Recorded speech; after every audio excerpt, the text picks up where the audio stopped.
Good morning mga sangkay. Ito ulit, pakita ko ulit sa inyo. Mazda Bongo, yan nakikita nyo. Ngayon, hanapin natin kung saan nakalagay yung battery. Alam nyo kung saan nakalagay. Ito para lamang sa mga baguhang mekaniko na kagaya ko. Ayan, abante nyo tong upuan na to. Sabay dito nyo makikita yung battery. Ayan, nasa likod ng driver side. Sa likod ng upuan. Ayan o, sa likod ng upuan ng driver side. Ayan o. Ayan na yung battery dyan yung makikita. Bali ito yung takip yan mga sangkay. Ayan o. Nakatakip yan siya dyan. Ayan.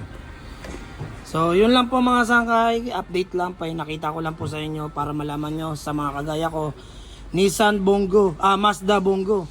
Yung battery niya nasa likod ng driver side. Sa ilalim. Yun lamang po. Kung nagustuhan nyo mga ganitong content, follow nyo lang po ako sa aking Facebook account. Ganon din po sa aking YouTube channel. Makoy Vlogs TV para masundan nyo pa po yung mga susunod kong i-upload. Yun lamang po, maraming salamat and God bless po.